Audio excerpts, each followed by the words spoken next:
Good morning, everyone. How are you all? I hope you all are fine. Today we will start with some natural phenomena. Okay. Now, any naturally occurring calamity or physical process is called natural phenomena. Two destructive natural phenomena are lightning and earthquake. Natural phenomena क्या होता है? जो प्राकृतिक द्वारा निमित्त है. Okay, प्रकृति द्वारा कोई भी ऐसा कंडीशन या ऐसा कोई फिजिकल प्रोसेस, उसको हम बोलते हैं नेचुरल फेनोमिना. ओके, डिस्ट्रक्टिव मतलब जिससे हमें नुकसान हो सकता है. सो वो हैं कौन कौन से? लाइटनिंग और अर्थक्वेक्स. आपको पता होगा, लाइटनिंग मतलब बहुत तेज जब बिजली का चमकना होता है, और अर्थक्वेक मतलब भूकंप का आना. सो ये दोनों ऐसे नेचुरल फेनोमिना हैं जिससे कई बार बहुत सारी हानि होती है. ओके, सो आज हम ये पढ़ेंगे नेचुरल फेनोमिना के बारे में. फर्स्ट पॉइंट है स्टैटिक चार्जेस. ये क्या होते हैं? Method of charging. A body can be charged by rubbing due to friction और by induction. The electrical charge produce by rubbing are called static charges. Body में क्या है? हम चार्ज प्रोड्यूस कर सकते हैं बाय रबिंग. ओके, क्योंकि friction होता है. सो जब हम रब करते हैं एक चीज़ के ऊपर दूसरी चीज़, तो उसमें चार्ज डेवलप होता है. सो यही इलेक्ट्रिक चार्जेस जो प्रोड्यूस होते हैं रबिंग के द्वारा, इनको हम बोलते हैं static charges. Not charging by rubbing. When object like plastic get rubbed with hair it acquires a charge. आपने देखा होगा, कभी आप प्लास्टिक का एक स्केल लेके देखना और उसको अपने हेयर के ऊपर रब करना, क्या होगा? थोड़ी देर बाद उसमें चार्ज डेवलप हो जाएगा. या फिर एक ग्लास रॉड लें और उसको चार्ज करें, जब हम उसको रब करें सिल्क क्लॉथ के साथ, तो क्या होगा? थोड़ी देर बाद उसमें भी चार्ज डेवलप होना शुरू हो जाएगा. So these are the examples. Electron rubbed off glass rod with silk cloth. Silk cloth और ग्लास रॉड का यहाँ पे एग्जाम्पल दिया है कि यहाँ इन दोनों के बीच अगर रबिंग होगी तो चार्ज डेवलप हो जाएगा. Okay, they get charged as they gain or lose electron, and that is why they can attract or repel the small pieces of paper depending on the type of charge they carry.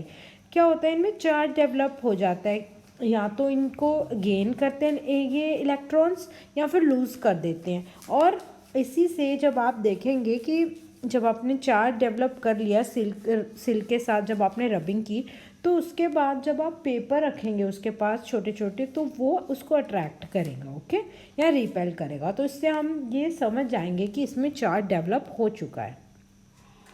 Now charge object. तीन type के होते हैं. Object that carry a charge by means of rubbing और other process are called as charge object. जो object जिनमें एक rubbing के द्वारा या किसी और प्रोसेस द्वारा चार्ज का डेवलपमेंट हुआ है, उसको बोलते हैं हम charge object. Okay, now it can be neutral, negatively charge और पॉजिटिवली चार्ज. ओके, या तो वो न्यूट्रल हो सकते हैं, या नेगेटिव चार्ज हो सकते हैं, या पॉजिटिवली हो सकते हैं. सो आप यहाँ पे देखो इंट्रैक्शन कैसे होती है बिटवीन लाइक और अनलाइक. अगर प्लस माइनस है मतलब पॉजिटिव और नेगेटिव चार्ज है, तो अट्रैक्शन होगी. और या तो पॉजिटिव पॉजिटिव है मतलब सेम टाइप का चार्ज है, तो रिपल्शन होगी. नेक्स्ट में है, अगर नेगेटिव नेगेटिव है तो भी सेम टाइप ऑफ चार्ज है, तो भी रिपल्शन होगी. Okay, so opposite attract and same जो चार्जेस हैं they repel. Now how is the transfer of charge. Transfer of charge कैसे होता है वो हम आपको यहाँ पे दिखा रहे हैं. Charger can be transferred through good conductors to other conducting material. Okay, good conductor कौन होते हैं? ऐसे ऑब्जेक्ट या ऐसे मटेरियल जिसमें चार्ज इजीली फ्लो कर जाता है. So these are good conductor. और चार्ज का ट्रांसफ़र होता है due to the movement of the electron from one atom to other. एक एटम से दूसरे एटम तक जो इलेक्ट्रॉन की मूवमेंट होती है, उससे हमारा जो चार्ज है वो ट्रांसफ़र होता है. Okay, now you can see here in this picture also after electron transfer और बिफोर इलेक्ट्रॉन ट्रांसफ़र. ओके, पहले और आफ्टर की बाद की पिक्चर्स दिखाई गई हैं. So charge transfer involve movement of electron.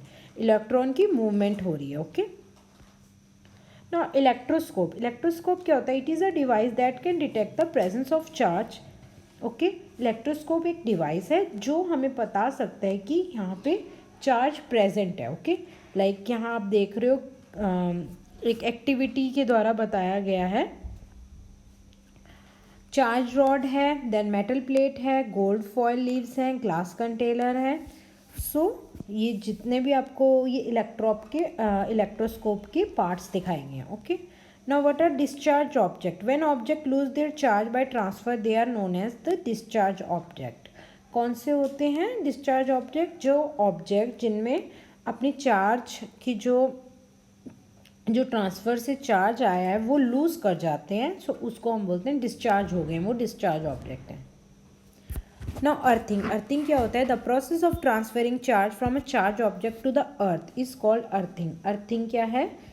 ऐसा प्रोसेस जो हमारे जो चार्ज हैं जिसमें ट्रांसफ़र हो जाते हैं एक चार्ज ऑब्जेक्ट से अर्थ पे. ओके. अर्थिंग आपने देखा होगा कि घर में भी कई बार अर्थिंग होती है. किस लिए होती है? कि जो हमारी वायर्स रहती हैं और जो करंट सप्लाई रहता है वो डायरेक्टली अर्थ में जाएगा, अर्थ की सरफेस में, वो हमारे को इससे शॉक से बचाता है. Okay. The process of transferring charge from a charge object to the earth, मतलब कि जो चार्ज है उसका ट्रांसफ़र हो रहा है एक चार्ज ऑब्जेक्ट से और वो कहाँ पे जा रहा है? अर्थ में जा रहा है, तो उसको अर्थिंग बोलते हैं.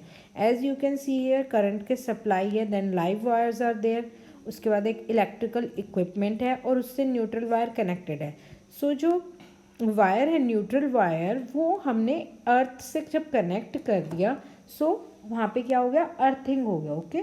सो जब अर्थिंग होती है तो बहुत कम रिस्क होता है कि वहाँ पे शॉक लग सके. सो ये हमारे लिए अच्छी चीज़ है, अर्थिंग करनी चाहिए. It transfers the charge from a charge object to the earth. Okay. Now what is lightning? Lightning के बारे में हम पढ़ेंगे. Lightning during thunderstorm, air currents move upwards and water droplets move downward. This causes separation of charge between clouds and between clouds and earth. Okay? क्या होता है जब thunderstorm आता है, बिजली कड़कती है ना एकदम, थंडरस्टॉर्म्स, तेज़ हवा आती हैं, सो जो एयर का करंट है वो बहुत तेज़ हो जाता है ऊपर की तरफ और उसमें वाटर ड्रॉपलेट जो है मूव करने लगते हैं नीचे की तरफ. सो इससे क्या होता है? एक चार्ज का सेपरेशन हो जाता है क्लाउड्स के बीच में और क्लाउड्स और अर्थ के बीच में. So when the magnitude of charge increases, air normally a bad conductor starts conducting allow the flow of electricity. This is called as lightning. क्या होता है जब चार्ज बहुत बढ़ जाता है उसका मैग्नीट्यूड, सो एयर जो है वो अलाउ कर देती है इलेक्ट्रिसिटी को पास करने के लिए. सो उसी को हम लाइटनिंग कहते हैं. This is the flow of charge is accompanied by bright streaks of light and sound. जब हमें बहुत तेज़ आवाज़ भी सुनाई देती है और लाइट भी दिखाई देती है, स्ट्रीक ऑफ लाइट. आपने देखा होगा जब बिजली कड़कती है या बिजली चमकती है तो आपको एक स्ट्रीक ऑफ लाइट दिखाई देती है, वो कौन सा प्रोसेस होता है? Lightning. Okay. As you can see here in this picture, positive charge था क्लाउड्स में, एयर करंट जो है मूव कर रहा है डाउनवर्ड, उसमें नेगेटिव था. सो जब पॉजिटिव नेगेटिव और एयर जो है it is moving upward, so positive negative दोनों चार्जेस हैं. सो एक लाइटनिंग इफेक्ट यहाँ पे प्रोड्यूस हो रहा है. Okay. Because air allows the flow of electric current. Okay. So यहाँ पे हमें लाइटनिंग दिखाई देगी. नाउ इलेक्ट्रिक डिस्चार्ज कैसे होता है वो यहाँ पे दिखाया गया है. The process of flow of charge from cloud to cloud और from cloud to earth due to separation of positive and negative charge is called an electric discharge. आपने देखा था पॉजिटिव और नेगेटिव जो चार्जेस हैं उनका सेपरेशन हो जाता है. And the process of flow of charge from cloud, या तो क्लाउड से क्लाउड में होगा या क्लाउड से अर्थ में होगा. बिकॉज क्यों हो रहा है? क्योंकि वहाँ पे सेपरेशन हो रहा है पॉजिटिव और नेगेटिव चार्ज का. इसी को हम बोलते हैं electric discharge. Okay. Here you can see the picture also depicting the same thing. Okay. Now what are the safety and what is lightning character? Okay. Lightning safety steps to follow. जब आप घर के बाहर हैं, when you are outside the house और आपको लगे कि एकदम थंडर स्टॉर्म आ रहा है, लाइटनिंग होगी, so you can find a place और a shelter under small tree. आप स्मॉल ट्री के नीचे छुप सकते हैं. और अगर आप कार या व्हीकल में हैं तो वहीं पे विंडोज़ और डोर क्लोज करके उसके अंदर बैठ सकते हैं. Stay away from metal poles. जो पोल्स हैं मेटल के उनसे थोड़ा दूर रखें. Do not lie on the ground. Ground के आपको ऊपर लेटना नहीं है. ओके. और इनसाइड द हाउस अगर आप अंदर हैं घर के और तब आपको लग रहा है कि लाइटनिंग हो रही है, थंडर स्टॉर्म हो रहा है, लाइटनिंग आ रही है, सो आप क्या करेंगे? टेलीफोन और इलेक्ट्रिक वायर के कांटेक्ट में नहीं आएंगे, नहाने की कोशिश नहीं करेंगे और इलेक्ट्रिक अप्लायंसेस जितने भी आपने प्लग में स्विच में लगाए हैं वो सारे अनप्लग कर देंगे. Okay, so these are all the safety tips and you can follow when you are inside the house as well as when you are outside the house. Okay, next है lightning conductors. lightning conductors क्या होते हैं? these are conductors have to protect building during lightning. जब lightning होती है, बहुत तेज बिजली कड़कती है, सब उस टाइम के लिए हमने लाइटनिंग कंडक्टर लगा रखा होता है ताकि हम अपनी बिल्डिंग को बचा सकें. Okay, as you can see here एक बिल्डिंग है और उसके ऊपर दिखाया है कि लाइटनिंग रॉड है. सो जो लाइटनिंग रॉड है ये सिंपल एक लाइटनिंग रॉड है और उसके साथ आपको दिख रहा होगा कॉटन की कॉपर की स्ट्रिप है, देन टर्मिनल्स हैं और लास्ट में अर्थिंग दी गई है. सो ये पूरा जो फिगर है ये दिखा रहा है कि लाइटनिंग कंडक्टर कैसा होता है. लाइटनिंग कंडक्टर हेल्प करता है ताकि हम बिल्डिंग को प्रोटेक्ट कर सकें. These consist of a metal rod that is taller than the building which is installed with in the walls during construction. Okay, जब कंस्ट्रक्शन होता है तभी हम एक मेटल की रॉड जो है वो उसके अंदर फिट कर देते हैं and they run all the way to the earth and act as a direct passage for electric discharge during lightning. जब लाइटनिंग होती है तो क्या होता है, बिजली कड़कती है तो जो भी करंट आ रहा है वो डायरेक्टली हम लाइटनिंग कनेक्टर के थ्रू अर्थ में पास कर सकते हैं. ओके, सो ये हेल्पफुल रहता है ताकि हम अपनी बिल्डिंग को बचा सकें. So this is all about today's class. आज हम यहाँ तक पढ़ रहे हैं, नेक्स्ट क्लास में हम आगे डिस्कस करेंगे. Okay, that's all for today. Thank you for watching.